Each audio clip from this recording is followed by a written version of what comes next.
It all began on a rainy Thursday afternoon when I returned home from a long week of traveling for work. Exhausted, jet-lagged, and looking forward to nothing more than parking my SUV in my driveway, grabbing some leftover lasagna, and collapsing on the couch to binge-watch old detective shows. But instead of comfort, what I found waiting for me was a bright orange notice taped to my garage door bold font, all caps HOA violation notice, and as I peeled it off with rain dripping from the brim of my cap, I read the absurd reason: parking violation, unauthorized vehicle in driveway, fine, $100. And I actually laughed at first, thinking it was some kind of joke, because the vehicle in question was mine, the driveway in question was mine, and I hadn't broken any city laws, fire zone rules, or blocked any sidewalks. But the laughter stopped when I realized this wasn't a one-off error. It was the beginning of an escalating war between me and the Maple Crest Estates Homeowners Association, a small but overbearing collection of clipboard-wielding control freaks led by one Harold Simmons, a retired tax auditor who now spent his golden years patrolling the neighborhood like a mall cop with a god complex. And after I sent a polite email requesting clarification, Harold responded with a smug one-line reply: all driveway parking must conform to HOA-aligned vehicle alignment. See page 47 of the handbook, which, after digging through the fine print, I learned was some ridiculous rule created in a 2019 board meeting that prohibited cars from parking at a visible angular offset to the house, meaning if your wheels weren't perfectly straight or centered, it counted as a violation. And worse, I discovered that this rule was only enforced selectively, mostly against younger homeowners, working-class residents, and anyone who dared to challenge Harold's authority. And that's when I knew this wasn't about driveways or rules. It was about power, and I hate bullies, always have. So rather than pay the fine or beg for forgiveness, I decided to do what I do best: research, analyze, and dismantle a system from the inside. And the first clue I uncovered came from a simple property map I pulled from the county office, which revealed something fascinating. The streets of Maple Crest Estates were not, in fact, private property. They were still owned by the city, meaning technically, the HOA had no legal right to enforce parking regulations on the public streets or in privately zoned driveways unless granted specific authority by municipal ordinance. And when I confirmed with a city planner that no such authority had ever been given, I realized I had leverage. So I escalated by writing a formal complaint to the HOA citing the city's code, attached photographic evidence of other violations that were being ignored, like the HOA president's own Mercedes, crookedly parked twice last month, and I requested that my fine be dropped immediately. But instead of backing down, Harold doubled down, issuing another fine the next day for non-compliant vehicle placement, and threatened additional fees for hostile correspondence. And that's when I decided if they wanted to play hardball, I'd show them what hardball really looked like. So I made a few more calls, spoke to a friend in real estate law, and learned something even more interesting. Since the city technically still owned the street but no longer maintained it, they were open to selling certain non-maintenance easements like the right-of-way to curb zones, sidewalks, and in some cases, even small access portions of road, as long as it didn't interfere with public transportation or utilities.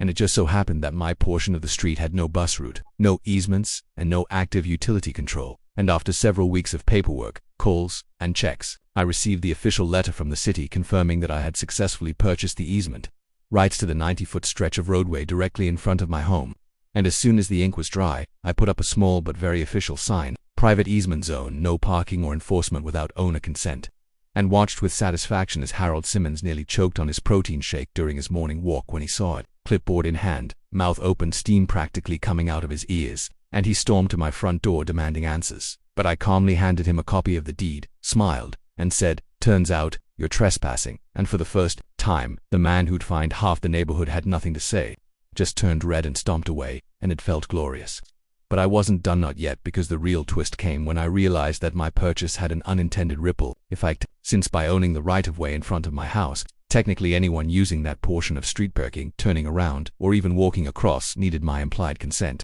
And I wasn't the only one. Several neighbors, once they saw my victory, asked me to help them file similar claims for their respective street zones, and by the end of the month, 7 different homeowners had legally purchased small easement strips, effectively breaking up the entire block into individually controlled zones that no longer fell under HOA jurisdiction. And the board, now facing a neighborhood of fragmented private street owners, panicked and tried to hold an emergency vote to retroactively block the purchases, but they were powerless, because all our transactions were with the city, and legally binding, and their parking enforcement power was now toothless. And I capped it all off by sending Harold one final email, attaching a $100 invoice titled "Unauthorized HOA Trespass on Privately Owned Easement." And while he never replied, I noticed he stopped walking on my side of the street, took a slightly wider turn with his little clipboard patrols, and even began parking his car perfectly aligned for the first time in years. And as I sat on my porch that night, coffee in hand, looking out over the piece of asphalt I now legally owned, I thought about how sometimes the best way to beat petty power is with precision, patience, and paperwork, and this war that started with a $100 fine had now become something much bigger, a quiet revolution against absurd authority, and it was only just beginning.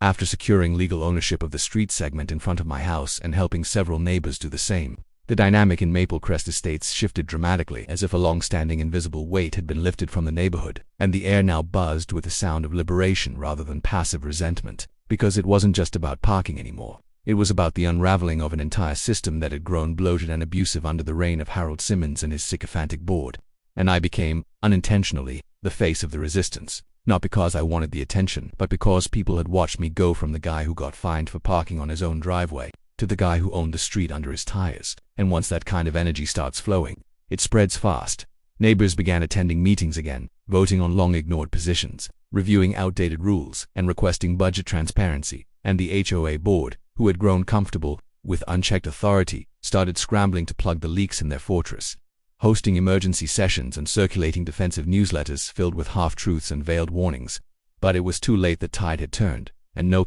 amount of paper threads could stop what was coming, especially not after the local news picked up the story under the headline "Homeowner Buys the Street to Fight HOA Fines," which brought camera crews, reporters, and even a podcast interview that I did on my porch with Jasper the golden retriever from next door lying beside me like a loyal co-counsel. And while the publicity was unexpected, it became a powerful tool, one that encouraged more residents to share their horror stories: fines for lawn colors, threats over wind chimes, citations for the audible squeak of porch swing. With each story, the board's credibility crumbled further until the next HOA meeting, which was standing room only, turned into what could only be described as a mutiny, with residents openly booing Harold as he tried to restore order, demanding answers about hidden legal funds, and calling for his immediate resignation, and when he refused, claiming that the board needed continuity to protect the neighborhood's visual harmony. We triggered a recall vote right there on the spot, citing the bylaw's emergency override clause, and within 45 minutes, Harold was outvoted down by a margin so wide it made headlines again, and a new interim board was formed. One built not from hand-picked cronies but volunteers who had suffered the worst under the old system, people who had been silenced, fined, and belittled, now suddenly empowered. And I was nominated as vice chair, which I accepted not out of ego but responsibility, because I knew that if we didn't reshape the rules now, we'd end up in the same mess 10 years later. So I helped lead the first full audit of HOA regulations in over a decade, and we found over 70 contradictory clauses, dozens of retroactive rules with no vote record, and thousands of dollars in unauthorized spending that had funded everything from board member travel to decorative uniform mailbox inspections. And once we cleared out the garbage, we created something better: the Maple Crest Commons Charter, a living document written in plain English, publicly available online, focused on community empowerment instead of petty control. And perhaps the most poetic justice came when we adopted the new Parking Freedom Clause, which banned arbitrary alignment enforcement and declared all driveway parking legal unless obstructive or criminal in nature. And with it, I officially shredded my $100 violation notice in front of a cheering crowd at the neighborhood block party we hosted as a celebration of the new era. And Harold, he moved out quietly within the month.